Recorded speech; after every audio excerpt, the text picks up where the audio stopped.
guys, I'm going to be showing you how to make sushi, which is one of my favorite things to eat for dinner. It's a wonderful plant-based recipe that is really quick and easy actually. It's definitely not as complicated as you would think, and it's super delicious. It's oil-free, it's salt-free, it's free of added sugar, and it's 100% plant-based, and it's delicious. So I'm going to be showing you guys how to make it sushi two ways. I'm going to be showing you how to make your traditional sushi roll with nori paper or seaweed sheets, and I'm also going to be showing you how to make more of a spring roll with brown rice paper, just in case you for any reason can't have seaweed, or if you prefer more of a spring roll wrap. I'm also going to be showing you how to make one of my favorite peanut sauce dips, which is actually super good on the sushi. So let's get started. So the first thing you're going to need is some cooked brown rice. You can also use black rice if you want. I just like using whole grain varieties to keep it full of fiber and nutrients. You can also use white rice if you want, though, of course. You can cook the brown rice fresh, you can steam it, or you can just use frozen rice if you're in a hurry. Any way works. Just get yourself some cooked brown rice.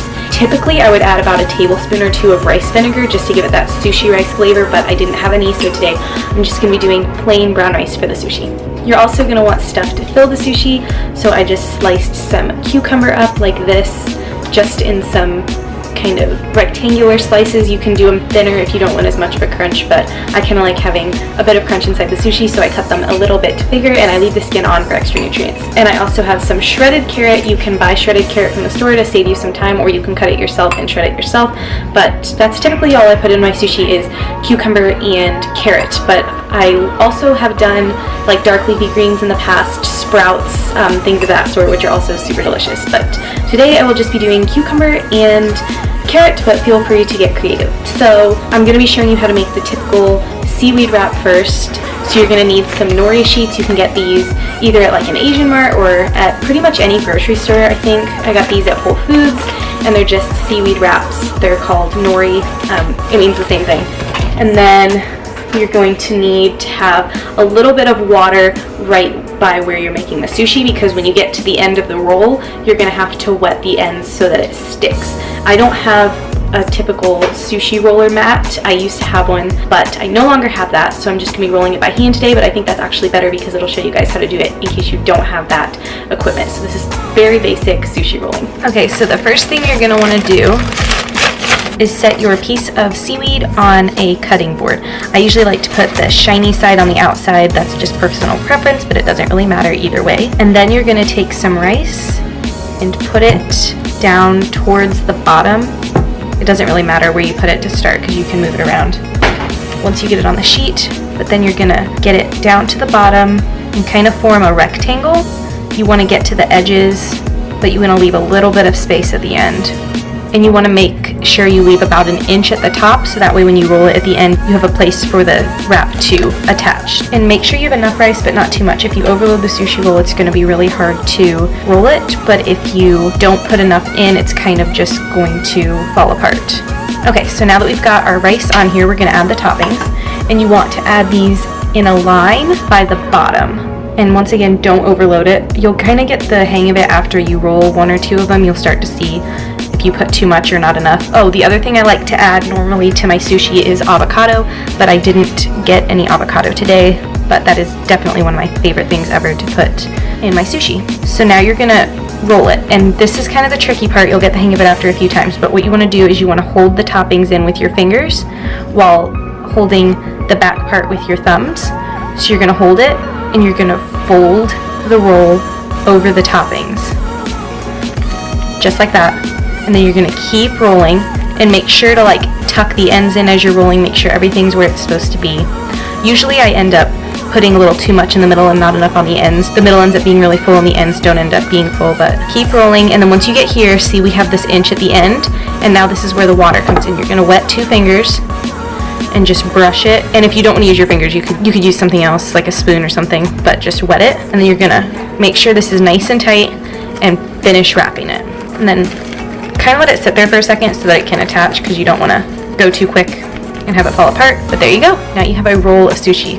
Some of my stuff's falling out the ends because I didn't wrap it too tight, but now what you want to do is get a good, nice, sharp knife that'll make it super easy for you to cut. And it's easiest to start in the middle. Just kind of go back and forth until the paper breaks, and then keep going. Don't be too rough because the whole thing will fall apart.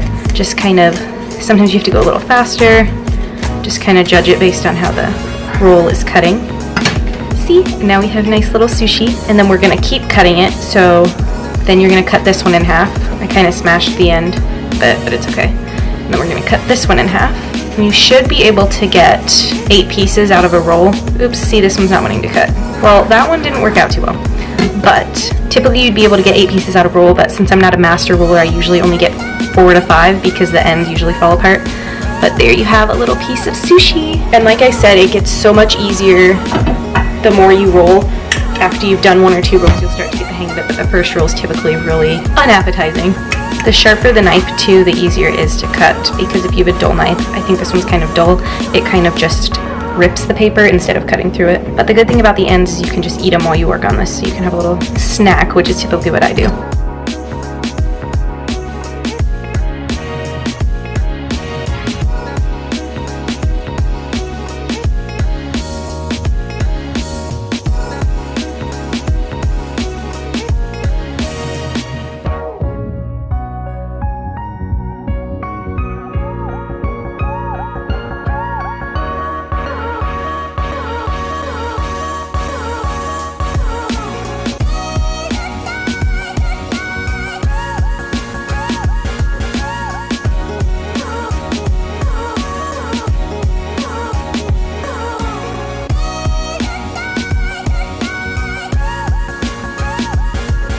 So now we're going to be making the brown rice paper spring rolls. And so what you're going to need is some brown rice paper or just rice paper in general, and a larger bowl of water, and then all the same toppings you had for your sushi or any other toppings that you want. This roll is definitely harder to do, so don't be discouraged if you don't get it on the first try. But what we're going to do, you're going to take a brown rice paper sheet, you're going to roll it in the water. Be careful that it doesn't crack. This one kind of cracked, but you're just going to keep rolling it until it gets soft, and eventually it's going to get super flimsy. But you want to coat the whole thing in water and see how it's getting more pliable. We're not going to use a cutting board for this one because these rice paper sheets like to stick to the wood. So we're going to be using a plate, and then as you can see now, it's super gummy, and that's going to let us roll it up. This one has a crack, like I said, so it's probably not going to roll the best, but we're still going to try. So just put some rice in the middle and make it in a rectangle in the center. We're gonna put everything in the center for this one. And you wanna leave space on all ends. You don't wanna go all the way to the edge because we're gonna be rolling it into kind of like a burrito. So put some toppings. Like I said, you could also use sprouts and avocado and anything like that you want. And then we're gonna take, oh man, it cracked. Okay, take this edge and fold it over the toppings and then pull them in, and then start rolling it, fold it over on the sides like you'd be wrapping a burrito, and then finish rolling it. Now this one I probably didn't put enough toppings into because it's super thin, and usually these are about that big, but I didn't want to overload it because this one was already cracked. So for these I usually just cut them in half, and then you have a nice little spring roll that you can dip in sauces or anything like that.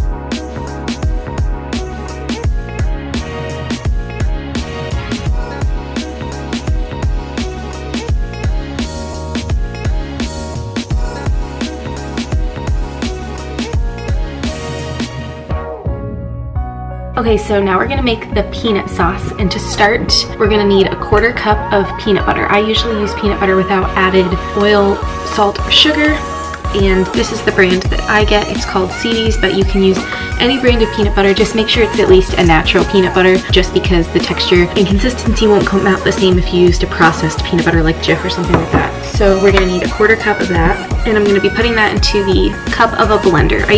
Since we're not blending up that much stuff, I usually use a small blender cup on this blender attachment, but if you just have a regular blender, I'm sure you could just throw this in there and it should work fine. Okay, so we have a 1/4 cup of peanut butter in here, and now we're gonna be adding 4 cloves of garlic, but feel free to add more if you like more garlic. This just so happened to be pre-peeled garlic that we got for convenience, but that's not as eco-friendly, obviously, because of the plastic use, so feel free to get regular fresh garlic. Just make sure to peel it before throwing it in the blender. So now we have a 1/4 cup of peanut butter and some garlic cloves. I did 2 extra cloves. I did 6 cloves instead of 4. And now we're gonna do 1 inch of fresh ginger. So I just kind of measure out or guess what an inch would be and cut that off, and then I peel it and throw it straight in the blender. So 1 inch of fresh ginger. So now I have it peeled without any of the skin on. That's about 1 inch, and I'm gonna throw it straight into the blender cup with the other ingredients. Now we're gonna add a 1/4 teaspoon of cayenne pepper to give it a bit of a kick, but honestly I don't think this sauce is spicy at all, so feel free to add more if you want, but I just do a 1/4 teaspoon. Now we're gonna be adding some dates for some natural sweetness. It depends on what kind of date you're using. These are vegetable dates, which means they're super sticky and sweet, and they're fresh from the stores, so they're nice and soft, but if you get like delicate newer dates, they're gonna be probably drier and you might want to soak them a bit. If you get the big dates, use less. If you get the delicate dates, use more because they're drier, so you're gonna want more sweetness. The recipe calls for 4. I usually use the drier dates, but they only had the vegetable dates at the store today, so I'm gonna be using these, and I think I'm probably only going to do 2 of these, whereas I would have normally done 4 of the drier dates. So just kind of, you can play with the recipe if you want, but I'm just gonna add 2 soft juicy dates, and if I were using drier dates I probably would have done 4. Make sure to pit these before throwing them in because they do have seeds or pits. Now we're gonna add a 1/4 cup of water and a 1/4 cup of fresh squeezed lemon juice. The other thing I use to dip the sushi in is low sodium soy sauce, and I just choose low sodium so that there's not as much salt because I don't like to eat salt. And that's pretty much it, so I will show you guys how it all turned out.